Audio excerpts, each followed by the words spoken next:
Senator McGrath, thanks so much for your time. What's your sense of where the campaign is at right now? 2 weeks to go until polling day. Oh, at the moment, it's all to fight for. The coming election is going to be a close election in Queensland. We've always known that.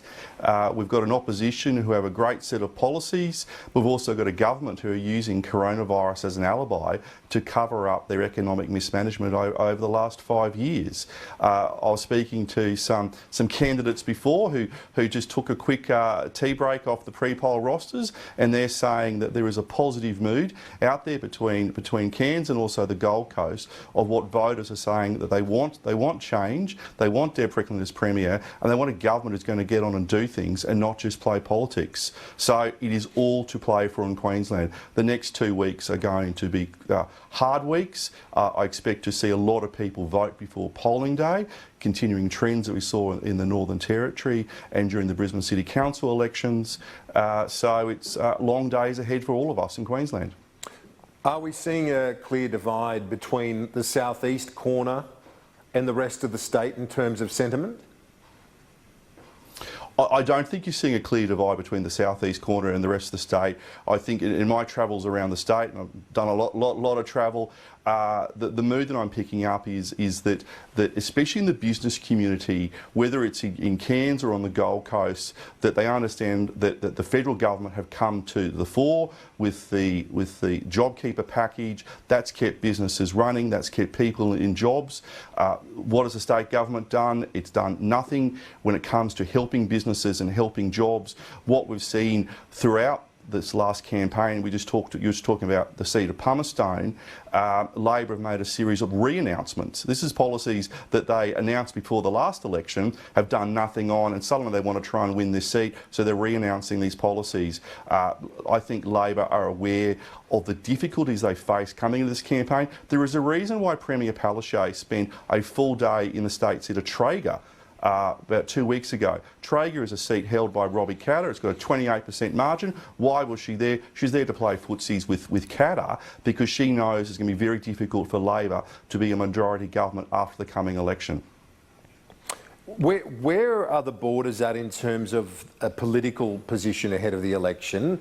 Obviously, the Premier sees it as her strong suit, the fact that Queenslanders, thankfully, haven't had to deal with any major outbreak of COVID-19, but the flip side is that the argument from the federal government and others that she should have been more flexible when it comes to the border reopening. What about the state opposition?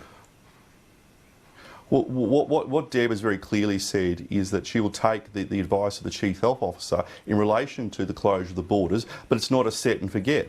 We're very clear in talking about that our policy in relation to exemptions, there should be common sense, there should be compassion, there should be consistency, something that Fiona Gaskey mentioned in that debate before. Why is it the case that you can have international movie stars come into Queensland, but a daughter can't attend her dad's funeral? Why is it the case that the AFL, as much as we all like sport, can come into Queensland, but if you're recovering from brain surgery, you can't get an exemption? So we've been very clear that we'll follow the advice of the Chief Health Officer, but there does need to where there are exemptions, there needs to be consistency and common sense and compassion. And that's what's missing here. What Palaszczuk is doing, she's using coronavirus, she's using the borders as an alibi to cover up for the economic mismanagement, to cover up for they cannot run on their economic record. They actually can't run on their record full stop. Labor have been in power in Queensland for 25 out of the last 30 years. Their current run is for 5 years. What have they done in the last 5 years? Well, nothing. We've got the highest unemployment in the country, the highest level of business bankruptcies, the lowest level of business confidence. So this is why Labor are running a scare campaign in relation to coronavirus, whereas Deb and the LNP have got a positive plan for the future, whether it's a rego rebate or building a new Bradfield, which will be one of the greatest renewable energy projects ever seen in this country, or 4-lane in the Bruce Highway. One mob have a positive plan, that's the LNP, and one mob only using coronavirus as a scare campaign. Do you accept, though, that if you look at recent results, electoral results, Northern Territory, New Zealand, incumbents seem to have been able to deal with the pandemic, have benefited with electoral support? You look at, you do look at what's happened in the Northern Territory and over in New Zealand, but I put it to you that Queensland, as always, is a very different case in terms of the quality of the candidates that we have chosen. And this is what commentators sometimes forget, that you've got to look at who's been chosen to carry the flag for particular parties in certain seats. So, for example, in the seat of Barron River, held by Labor, it's a bellwether seat. We've got Linda Cooper running for us, a former Cairns City Councillor, someone who is very well known locally. You know, that's a seat which will be a close seat, and it's a seat that hopefully on the day will come across to us.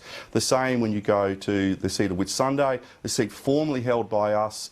We've got Amanda Cam running there, former Deputy Mayor of Mackay, someone whose family have been in public service in that part of Queensland for decades.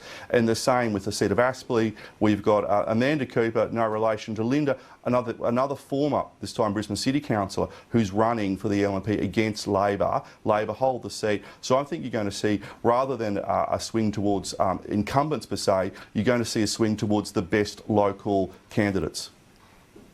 Yeah, you're right about the, Queensland being always a unique case. It's always an electorate as well that from over many elections can swing and swing in a big way. I'm wondering what you see as the role that Clive Palmer might play. I noticed today he's got a two-page spread taken out warning about the risk of a Labor death tax. We know that the Palmer ads had a bit of an impact at the last federal election. Do you see this as being a pivotal intervention as well in terms of swaying votes away from Anastasia Palaszczuk? Look, I think Labor are obsessed by Clive Palmer. They sort of focus too much on Clive. I know in the LNP we want people to vote for the LNP, but if they do vote for another party, regardless of that party, would love their preferences. Clive is a free person. He's free to spend his money on what he wants to spend it on. But I think what is interesting actually about the last week in the campaign in Queensland was the role of Scott Morrison. Scott Morrison spent almost a full week in Queensland. He was governing Australia from Queensland. He went everywhere from the Gold Coast up to Cairns. The one person you're not going to see in Queensland before the upcoming state election is Anthony Albanese. He's going to be hiding wherever he's hiding rather than come to Queensland. Now, I want Anthony Albanese to come to Queensland. I want him to go all over Queensland because I want to show the inconsistency of Labor's approach when it comes to jobs in the resource sector and jobs generally. So we welcome the Prime Minister. We want the Prime Minister to come back. And if Labor and the others want to talk about Clive, I think that's won't change too many votes. The main focus is between who's going to be the next Premier, and it's either Deb Frecklington, someone who went to Galoogabar State School, which was a one-teacher school in regional Queensland, or Premier Palaszczuk, who's using coronavirus to cover up her economic mismanagement. And the final question, as we look to the last fortnight of the campaign, Senator McGrath, what other issues are at play, or is it all about COVID-19 and the economic response? From the Liberal National Party's perspective, the main issue is all about jobs and what we are doing to help business and help Queensland get on with jobs. So what you're going to hear Deb and the LNP talk about is jobs, talk about helping business, about infrastructure in terms of what we're doing with dams and with roads and bridges, those things that sometimes people think might be a bit boring and people in certain parts of Australia might take for granted. But I speak as someone who spends their life on the road in Queensland, and you get on the Bruce Highway and you hit Gympie, and it's a beautiful 4-lane highway. You get to Gympie, and then it becomes a glorified goat track that follows the old Cobb and Co route. So there's so much to do in Queensland, so much wasted opportunity that's been washed away by Labor. What Labor will do is they will focus on a scare campaign. They will just focus on coronavirus, but we're going to focus on our plan for the future.